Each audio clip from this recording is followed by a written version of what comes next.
नमस्कार दोस्तों, मेरा नाम है विमल सिंह। बालाजी स्टडी अड्डा में आपका स्वागत है। संविधान पर आधारित अलग अलग टॉपिक वाइज हम आपको प्रश्नों की प्रैक्टिस करा रहे हैं। तो राष्ट्रपति जो आपका 15 नंबर का टॉपिक है, इस पर आधारित पहला पार्ट हमने देखा था। यदि आपने नहीं देखा है, साइड में आई बटन में पिछला वाला वीडियो आपको मिल जाएगा। अभी तक हम 25 प्रश्न आपके करा चुके हैं। आज हम देखेंगे इसका सेकंड पार्ट, जिसमें हम 26 से लेकर के 50 तक प्रश्न जो है वो देखेंगे। तो चलिए स्टार्ट करते हैं प्रश्न नंबर 26 से। 26 नंबर प्रश्न है कि किस अनुच्छेद के तहत जो राष्ट्रपति हैं वो अपने पद ग्रहण करने की जो तिथि है उससे 5 वर्ष की अवधि तक अपने पद पर जो है वो बने रहते हैं। बताइए, अनुच्छेद 54 या फिर अनुच्छेद 56 या फिर अनुच्छेद 57 या फिर अनुच्छेद 58, कौन सा इनमें से जो है वो आपका सही होगा? कि किस अनुच्छेद के तहत जो राष्ट्रपति हैं वो अपने पद ग्रहण करने की तिथि से 5 वर्ष की अवधि तक अपने पद पर बने रहते हैं। तो किस अनुच्छेद में यह आता है? चलिए बात करते हैं आंसर की इन चारों ऑप्शन में से। तो आपका बी वाला ऑप्शन अनुच्छेद 56 जो है वो बिल्कुल जो है वो सही हो जाएगा। इसी के अंतर्गत ये उल्लेख जो है वो किया गया है। अगला प्रश्न 27 कह रहा है, बताना है आपको कि राष्ट्रपति के चुनाव के लिए जो निर्वाचक मंडल होता है उसमें होते हैं संसद के सभी सदस्य और विधानसभाओं तथा परिषदों के सभी सदस्य, संसद के दोनों सदनों तथा विधानसभाओं के निर्वाचित सदस्य, संसद के दोनों सदनों के सभी सदस्य या फिर संसद के दोनों सदनों के सभी निर्वाचित सदस्य। बताइए इनमें से कौन सा जो है आपका सही होगा? चलिए बात करते हैं कौन सा इनमें से सही होगा। तो आपका ऑप्शन बी वाला जो है यहाँ पर सही होगा कि संसद जो है उसके दोनों सदनों और विधानसभाओं के जो निर्वाचित सदस्य होते हैं ना, ये राष्ट्रपति के चुनाव के लिए निर्वाचक मंडल में जो है वो होते हैं। चलिए देखते हैं हमारा अगला प्रश्न 28 कि भारत के राष्ट्रपति जो है उसके निर्वाचन के बारे में इनमें से कौन सा कथन जो है वो सही नहीं है। तो प्रश्न देख लीजिए ध्यान से। सही नहीं पूछा गया है, राष्ट्रपति जी के निर्वाचन के संदर्भ में पूछा गया है, और ये चार ऑप्शन आपको दे रखे हैं। तो बताइए फटाफट से चार ऑप्शन में से कौन सा जो है वो सही नहीं है। तो सबसे पहले हम बात करते हैं आंसर की, और नीचे एक और ऑप्शन है उपर्युक्त सभी भी। तो चलिए बात करते हैं आंसर की। तो आपका ऑप्शन जो है यहाँ पर डी वाला जो दे रखा है वो जो है वो सही नहीं है कि राष्ट्रपति जो है उसके निर्वाचन के संबंध में यदि कोई विवाद हो तो वह सर्वोच्च न्यायालय के क्षेत्राधिकार में नहीं आता है। ये गलत है, क्योंकि क्षेत्राधिकार में सर्वोच्च न्यायालय के आता है। बाकी सभी ऑप्शन पढ़ लीजिए, वो सभी जो है वो सही है कि सभी राज्य विधानसभाओं के सदस्य निर्वाचक मंडल के सदस्य होते हैं, इसलिए उस समय राष्ट्रपति का निर्वाचन नहीं हो सकता है जब एक या दो विधानसभाएं भंग हो। ये बिल्कुल सही है। साथ ही साथ संसद के दोनों सदनों के सदस्यों का मत मूल्य सभी राज्य विधानसभाओं के संयुक्त मत मूल्य से कहीं भी अधिक होता है। ये भी सही है। और सी वाला ऑप्शन भी सही है कि कोई उम्मीदवार यदि मतों का बहुमत प्राप्त कर लेता है और तो वह जो है स्वतः ही निर्वाचित जो है वो नहीं हो जाता। ये भी आपका सही है। तो आपको प्रश्न में ये पूछा गया था कौन सा सही नहीं है राष्ट्रपति के निर्वाचन के बारे में, तो यहाँ पर आंसर आपका डी वाला जो है, इन सारी चीजों को आप कर देते हैं, आपका आंसर डी वाला जो है वो सही हो जाएगा। अगला देखते हैं आपका 29 नंबर प्रश्न कि भारत जो है उसके राष्ट्रपति को उसके पद से हटाया जा सकता है। बताइए, भारत के जो प्रधानमंत्री हैं उसके द्वारा, या फिर लोकसभा के द्वारा, या फिर भारत के मुख्य न्यायाधीश जो है उसके द्वारा, या फिर संसद के द्वारा। तो बताइए इनमें से कौन सा जो है आपका सही होगा कि भारत के राष्ट्रपति को उसके पद से हटाया जो है वो जा सकता है, किसके द्वारा, ये आपको बताना है। चलिए बात करते हैं आंसर की इन चारों ऑप्शन में से। तो हटाने का कार्य जो है वो संसद के द्वारा जो है वो किया जा सकता है। डी वाला आपका ऑप्शन यहाँ पर सही होगा, भारत के राष्ट्रपति को उसके पद से हटाने के संदर्भ में। चलिए देखते हैं हमारा अगला प्रश्न, जो कि है 30 नंबर कि भारत के जो राष्ट्रपति हैं उनको पद से हटाने की जो प्रक्रिया होती है। ये भी प्रश्न आपका काफी पूछा जाता है। बताइए, संसद के द्वारा अविश्वास का प्रस्ताव जो है उसके द्वारा होती है, मंत्रिपरिषद जो है उसका राष्ट्रपति को हटाने संबंधी प्रस्ताव जो है उसके जरिए, या फिर सर्वोच्च न्यायालय का निर्देश, या फिर संसद द्वारा महाभियोग। तो बताइए इन चार ऑप्शन में से कि भारत के राष्ट्रपति को पद से हटाने की जो प्रक्रिया होती है वो इनमें से कौन सी जो है वो होती है। तो चलिए बात करते हैं आंसर की इन चार ऑप्शन में कौन सा जो है आपका सही होगा। तो संसद द्वारा महाभियोग आपका जो है वो बिल्कुल सही होगा। भारत के राष्ट्रपति को पद से हटाने की जो प्रक्रिया होती है वो संसद द्वारा महाभियोग जो है इसके जरिए होती है। 31 नंबर प्रश्न आपका है कि संविधान के उल्लंघन के लिए राष्ट्रपति के विरुद्ध अभियोग कार्यवाही शुरू की जा सकती है? और ये भी पूछा है किसमें शुरू की जा सकती है। तो बताइए चार ऑप्शन में से लोकसभा, राज्यसभा, संसद के किसी भी सदन या फिर उच्चतम न्यायालय में से संविधान के उल्लंघन के लिए राष्ट्रपति के विरुद्ध यदि अभियोग चलाना है तो या अभियोग कार्रवाई जो है वो किसमें शुरू जो है वो की जा सकती है। तो चलिए बात करते हैं आंसर की इन चारों ऑप्शन में से। तो आप क्या कहेंगे कि संसद जो है उसके किसी भी सदन में जो है वो आपका चलाई जा सकती है, शुरू की जा सकती है। सी वाला आपका ऑप्शन जो है वो सही होगा। 32 प्रश्न आपका कह रहा है कि राष्ट्रपति को हटाया जा सकता है अविश्वास प्रस्ताव लाकर, संविधान संशोधन से, कानूनी कार्रवाई से या फिर महाभियोग के द्वारा। बताइए इनमें से कौन सा सही होगा कि राष्ट्रपति जो है उसको किस प्रकार से जो है वो हटाया जा सकता है। ऊपर अभी हमने प्रश्न देखा भी था, ये देखिए ऊपर वाला संसद द्वारा महाभियोग, यानी कि आंसर आपका यहाँ पर भी डी वाला सही हो जाएगा। महाभियोग के द्वारा जो है वो हटाया जा सकता है। 33 नंबर प्रश्न देखते हैं कि राष्ट्रपति पर महाभियोग किस आधार पर जो है वो लगाया जा सकता है। किसी भी आधार पर लगाया जा सकता है या फिर संविधान का अतिक्रमण जो है वो करे इसलिए तब लगाया जा सकता है, या फिर राज्य विधानसभा को भंग करने पर लगाया जा सकता है, या फिर उपराष्ट्रपति जो है उसको राष्ट्रपति बनाने पर लगाया जा सकता है। इस प्रकार से चार ऑप्शन है, बताइए इनमें से कौन सा जो है आपका सही होगा। चलिए बात कर लेते हैं आंसर की इन चार ऑप्शन में। तो सबसे महत्वपूर्ण क्या है, संविधान। तो बिल्कुल आपका राष्ट्रपति पर महाभियोग जो लगाया जा सकता है वो लगाया जा सकता है संविधान के अतिक्रमण करने पर। तो बी वाला आपका ऑप्शन जो है वो बिल्कुल सही होगा। अगला प्रश्न देखते हैं आपका 34 कि राष्ट्रपति पर महाभियोग की जो प्रक्रिया है वो किस देश के संविधान से जो है वो ली गई है। बताइए, बहुत ही महत्वपूर्ण प्रश्न है। अमेरिका, कनाडा, जापान, आयरलैंड, इनमें से कौन सा जो है आपका सही होगा। और यही शायद प्रश्न मैंने पूछा भी था आपसे। तो बताइए कि राष्ट्रपति पर महाभियोग की प्रक्रिया जो है वो किस देश के संविधान से जो है वो ली गई है। साथ ही साथ वीडियो पसंद आए तो वीडियो को लाइक भी करते रहिएगा ताकि इस प्रकार अच्छे अच्छे प्रश्न हम आपको प्रैक्टिस जो है वो कराते रहें। सभी लोग वीडियो को लाइक और शेयर भी अवश्य जो है वो करते रहिएगा। बताइए राष्ट्रपति पर महाभियोग की जो प्रक्रिया है वो किस देश के संविधान से जो है वो ली गई है। आंसर की बात कर लेते हैं इन चारों ऑप्शन में से। तो आप क्या कहेंगे, आपका पहला ही ऑप्शन यहाँ पर जो है वो बिल्कुल सही होगा, यानी कि अमेरिका के संविधान से जो है राष्ट्रपति पर महाभियोग की प्रक्रिया ली गई है। पूछी काफी जाती है, याद रखिएगा। 35 नंबर प्रश्न है कि भारतीय राष्ट्रपति को किस परिस्थिति में अपने पद से त्यागपत्र देना पड़ता है। बताइए, महाभियोग जो है वो लगने पर, या फिर रिश्वत जो है वो लेने पर, या फिर जो प्रधानमंत्री है उनके कहने पर, या फिर जो है संसद में वक्तव्य जो है वो ना देने पर। तो बताना है आपको कि कौन सा जो है इनमें से सही होगा। भारतीय राष्ट्रपति को कौन सी परिस्थिति है जिसमें अपने पद से त्याग पत्र जो है वो देना पड़ता है, कौन सा जो है वो सही होगा। चलिए बात करते हैं आंसर की। तो आप क्या कहेंगे, महाभियोग लगने पर, ऊपर हमने एक वर्ड इसको यूज भी किया था, तो महाभियोग लगने पर त्याग पत्र जो है वो देना पड़ता है। 36 प्रश्न आपका है कि कार्यकाल पूरा होने पर पहले या पूर्ण होने से पहले जो है वो भारत के राष्ट्रपति जो है उनको उनके पद से कौन हटा सकता है। प्रधानमंत्री हटा सकता है, उपराष्ट्रपति हटा सकता है, उच्चतम न्यायालय के मुख्य न्यायाधीश हटा सकते हैं, या फिर संसद द्वारा महाभियोग लगाकर हटाया जा सकता है। अब यहाँ पर दो ऐसे ऑप्शन है जो कंफ्यूजन आपको जो है वो कर सकते हैं, ऑप्शन सी और डी। क्योंकि कई जगह आपके मन में ये चल सकता है कि उच्चतम न्यायालय है, उसका मुख्य न्यायाधीश है, हो सकता है वो राष्ट्रपति को उसके पद से हटा दे, और दूसरा जो अभी तक हम पढ़ते हुए आ रहे हैं संसद द्वारा महाभियोग लगाकर इसके द्वारा हट सकते हैं। बाकी प्रधानमंत्री बिल्कुल नहीं हटा सकता, और उपराष्ट्रपति जो है यहाँ भी हटाने का अधिकार नहीं है। तो चलिए बताइए सी या डी में से कौन सा जो है आपका सही होगा। चलिए बात करते हैं आंसर की। तो आपका ऑप्शन डी वाला यहाँ पर जो है वो सही होगा, यानी कि संसद द्वारा महाभियोग लगाकर ही राष्ट्रपति को उसका कार्यकाल पूरा होने से पहले ही जो है वो पद से हटाया जा सकता है। 37 प्रश्न आपका कह रहा है कि राष्ट्रपति पर महाभियोग का जो आरोप है वो एक संकल्प के रूप में संसद के किसी भी सदन में लाया जा सकता है, तो ये कम से कम कितने दिन की लिखित सूचना के बाद प्रस्तुत किया जाना चाहिए। 7 दिन, 14 दिन, 30 दिन या फिर 60 दिन। बताइए इनमें से कौन सा जो है आपका सही होगा। तो चलिए बात करते हैं आंसर की इन चारों ऑप्शन में।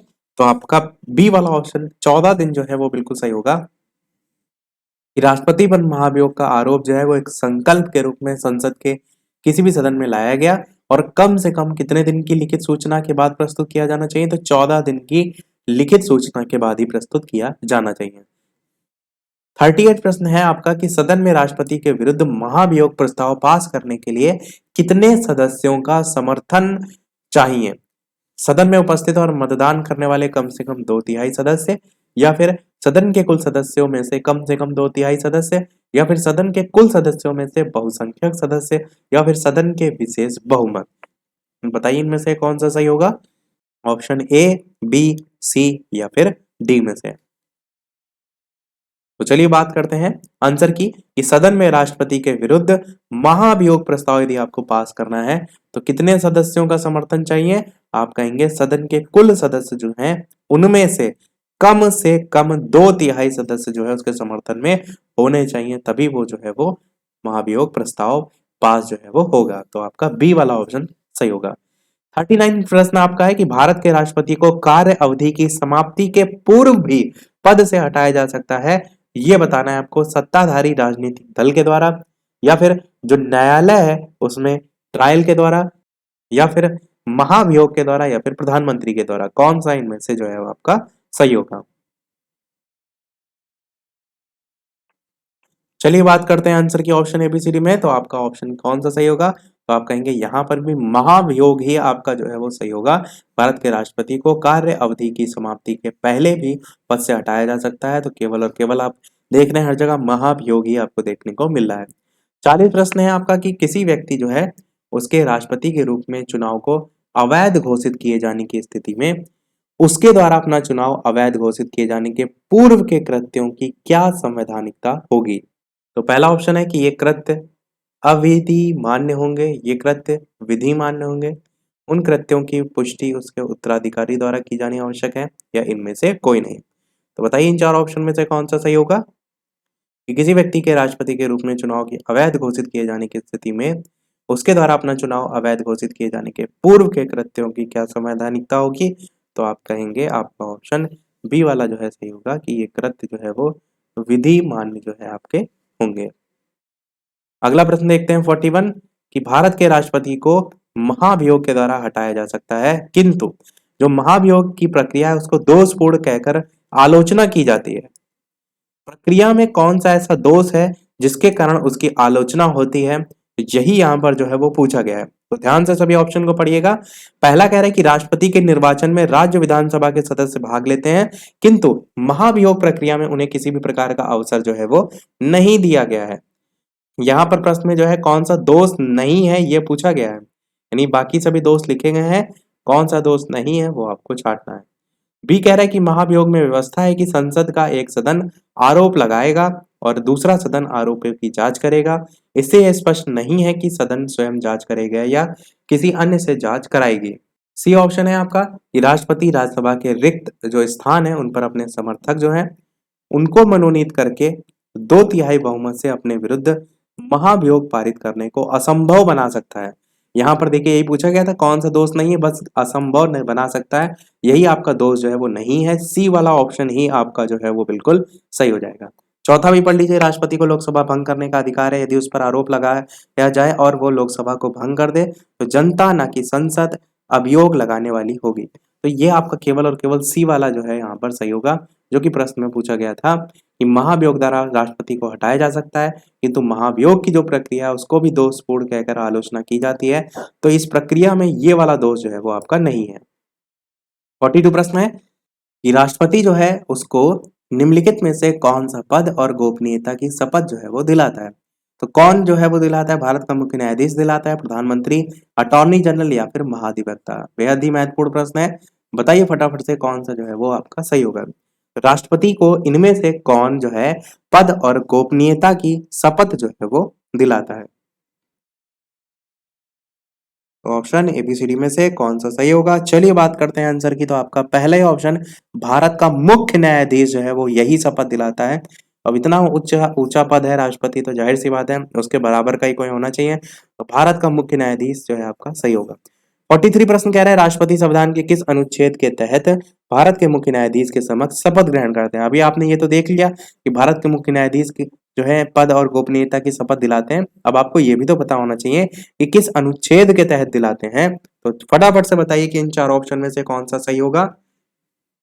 लाइव टाइमिंग जिनको नहीं पता है, दोपहर के 3 बजे एक लाइव टाइम है और एक शाम के 8 बजे। तो लाइव आकर भी प्रश्न देख सकते हैं, प्रश्नों की प्रैक्टिस कर सकते हैं। चलिए बात करते हैं आंसर की इन चारों ऑप्शन में से। तो आपका बी वाला ऑप्शन अनुच्छेद 60 जो है वो बिल्कुल सही हो जाएगा। अनुच्छेद 60 में भारत के मुख्य न्यायाधीश के समक्ष शपथ ग्रहण करता है राष्ट्रपति, इसका उल्लेख जो है वो किया गया है।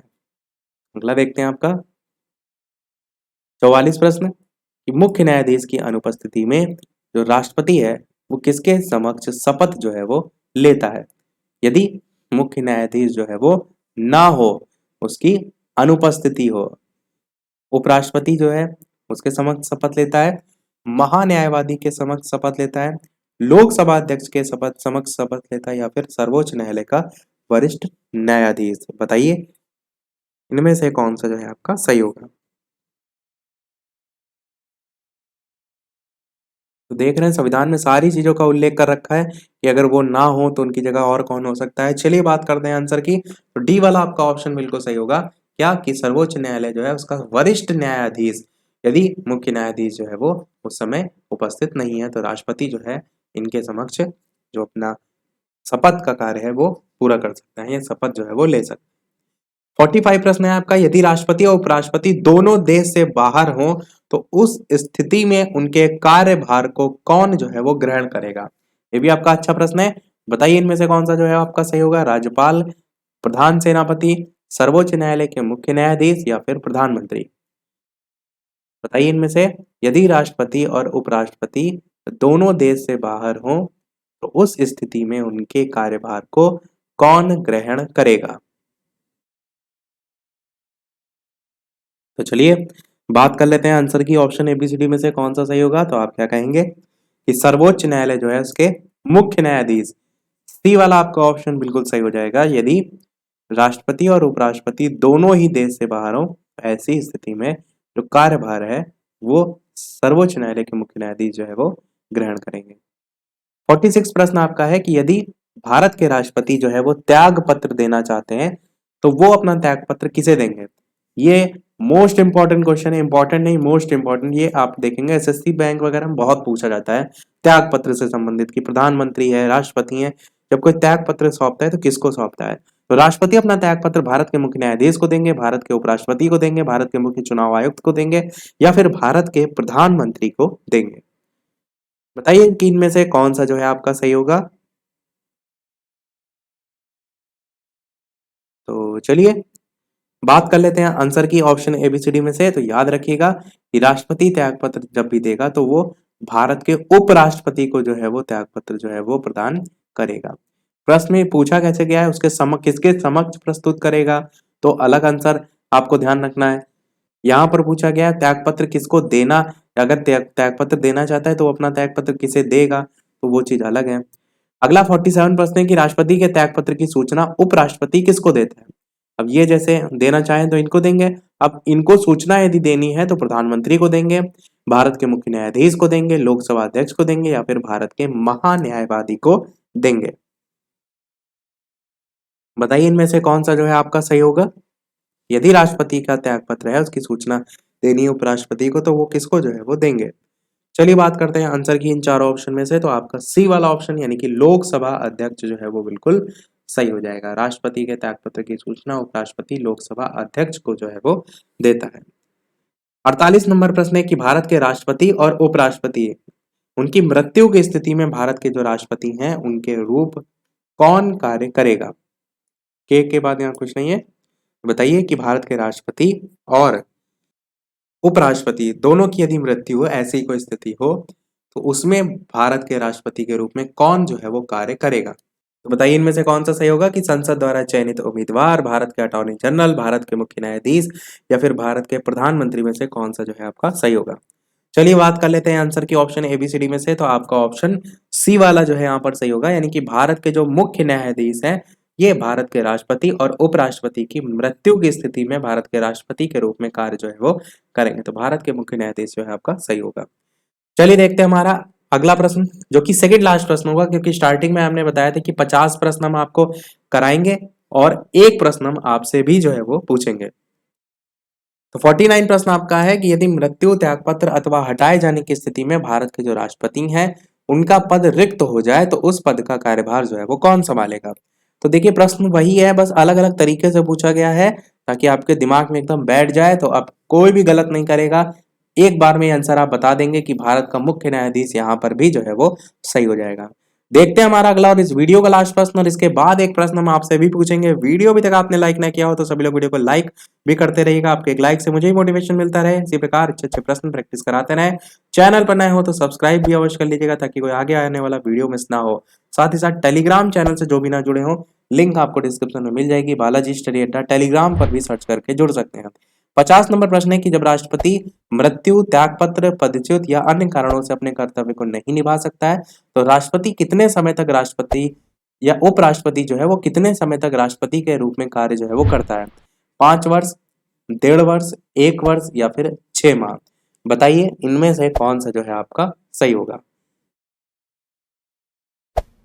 उपराष्ट्रपति जो है वो कितने समय तक राष्ट्रपति के रूप में जो है वो कार्य करता है। चलिए बात करते हैं फिर आंसर की इन 4 ऑप्शन में से। तो आपका प्रश्न ध्यान रखिएगा, 6 माह जो है वो बिल्कुल सही हो जाएगा।